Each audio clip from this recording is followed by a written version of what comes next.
Denver Broncos Mile High View, no commercials, no bullshit, and absolutely no confusion. Everybody has finally caught up to Denver Broncos Mile High View, the only channel that seems to keep getting it right. One may ask themselves, why is it that two guys in their mother's basement, as they like to say, seems to have the book on the Denver Broncos? Let's just go back in time a little bit. While everybody was so sure the Broncos were a shoe-in for the playoffs, a shoe-in for the Super Bowl, we said this team, in no way, with Russell Wilson, is going to be a winning football team. The best they could do is muddle in the middle. And they couldn't even hit that. Everybody was shocked and amazed. And then when we said the Texans, in our very last podcast, we said the Texans would be a much better situation for a coach than the Denver Broncos. And now, the shock of all shocks, people aren't buying the PR and the bullshit that Broncos front office keeps pulling out. Because you can only live off of PR and bullshit for so long, and then it finally catches up to you. Truth is, this team has been mismanaged since the death of Pat Bowlen. They never should have went out and did the Russell Wilson deal. They should have showed patience when they brought in Drew Lock and started building the team and going from there. But no, it was one panic after another. Every panic is after another panic. They panicked and went out and got Russell Wilson. I mean, of course, it was Joe Flacco before Case Keenum. And it was always a panic because they don't know how to develop. They don't know what they're doing. And the sad thing is that this management that this new ownership bought is following in their footsteps, panicking, getting bad advice. They're just following in the footsteps of the trust.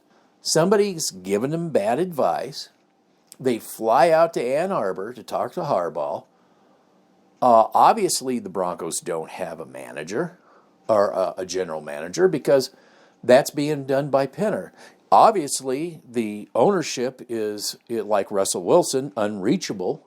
Rob Walton has his lieutenant going out there playing the part of the general manager, which we said George Paton was never a general manager. He is simply an onion layer. You know, now everybody gets it.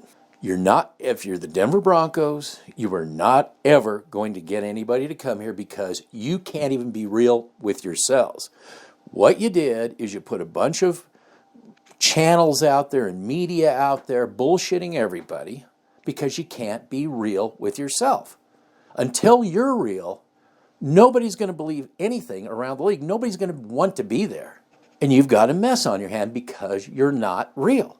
That's what happens when you start believing your own PR, telling you that A-plus move, A-plus move, A-plus move. As much as you hate us, Denver Bronco organization, had you listened to us, the guys in their mother's basement, this is how bad this has gotten. If that's what you want to believe, two guys in there, if that's really what you want to believe, had you listened to us, you would be above all this. You wouldn't be in this situation. But you're surrounded by people that are giving you bad information. This goes back a long ways. This mess didn't just start with this ownership. This mess started when Pat Bowlen gave this organization to the trust. The trust basically, really, running the team was Joe Ellis and John Elway. You had the Denver Bronco organization being taken over by an entity that has a mentality of swinging for the fences instead of logic, reason, and putting together what works. Checking the ego out the door, rolling the sleeves up, getting the job done the old-fashioned way with development from the inside out over time. A coach, a GM, and an ownership all in lockstep in agreement of where they're going and how they're going to move forward. You do not get that with swinging for the fences, Band-Aids, used-to-be's, totally stupid signings, all you're going to do is create a bigger and bigger mess. That cancer has infested the ownership. And I guarantee you they're getting bad advice. It's an act of desperation. Again, just like when the Denver Broncos, without Pat Bowlen, to put a leash on Elway and Ellis, to get in a panic because they couldn't get the next big swing at the fence, Aaron Rodgers, they had to give everything to Seattle, who's not stupid. They wanted to sell Seattle as being stupid. They're not. They knew what they didn't have in Russell Wilson.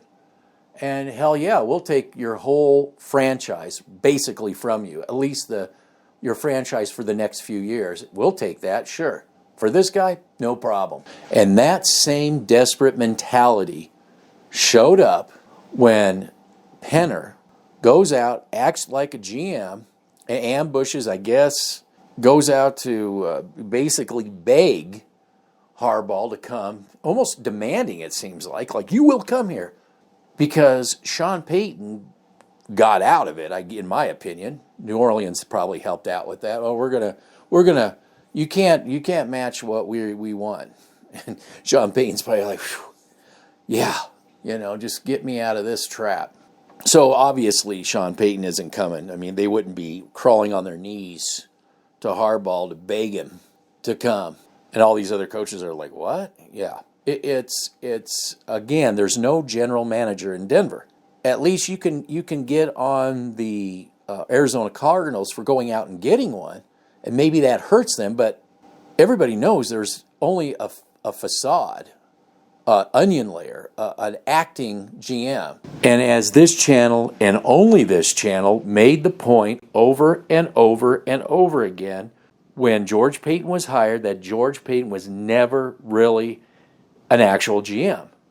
That simply John Elway gave himself a raise by stepping away as a GM, became president of football operations, and as recent as the last year during the search committee, when George Payton hired Dan Quinn, he was tapped on the shoulder and said, "No, you cannot. That's not your job. You aren't really a GM. We're going to hire Nathaniel Hackett." That's the search committee that was ran by John Elway. And that is exactly the reason Dan Quinn said, "Thank you, but no thank you. I'm not even going to bother with even talking to you people after the fiasco you put me through." So you just can't burn bridges and think your PR is going to save you because you're believing it yourself. At this point, the only thing that's going to help this team is get through the Russell Wilson mess that the trust created before the ownership bought this, and get coaches and GMs who want to do a rebuild. It's not just a rebuild, it's more than a rebuild, what the Broncos need. They need something like what happened in Detroit. They need an identity, and then build around that identity, have a stick-to-itness around, we're going to do this, we're going to stick to it. It may take a few years, but we're going to stick to it. We know, based off of what we're seeing around the league, it's not just about a quarterback. It's building from the lines out, building a team that is going to will their way, and then during the bad times, like say, for instance, something that Pittsburgh is going through, but they can still fall back on, is their identity and their culture and their scouting department that drafts for that and gets the best players that fit that system. That's what's needed.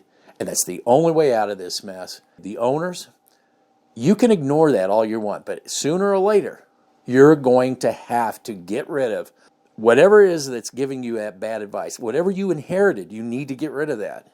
And then start surrounding yourself with football people. Check the ego at the door, and everybody roll up your sleeves and commit to something, an identity, and stick to that. Scout around that. Develop your game plan around that, and continue that throughout the year. Stick to it. Every time that you want to change and go in every different direction, it's going to be a breakdown because you're going to have players that fit different systems. That's the problem. You're going to have a center identity at some point. But I don't see anything happening until this Russell Wilson mess takes care of itself. A lot of these players are liquidated and keeping the ones that fit whatever identity is that you have finally come up with. Like I said, while everybody is shocked that coaches would rather go coach at the Texans, well, that shouldn't be a shock if you're actually a critical thinker, if you're actually analyzing and you're seeing what Denver, the handicaps they have versus, what you can do with a team like the Texans. The Broncos aren't anything away from greatness. They're not a coach away. They're not a quarterback away. They're a mess. Everybody knows that now. The cat is out of the bag. So why don't we just, get real? Denver Bronco ownership. Get real for a change. So I did this video for YouTube. The video that me and Bucket Man did, we just go off on the Broncos. So I'm not going to put it on YouTube because I'm sure the front office will go and contact their buddies at YouTube, and then it'll just get pulled. So we're going to have that on BitChute. You can check it out. It is a good video, and we hold them accountable. People need to start holding this front office accountable, not just the ownership, the entire front office. Whatever, if any of that trust is there, Elway, the consultant with the biggest office all of them need to be held accountable.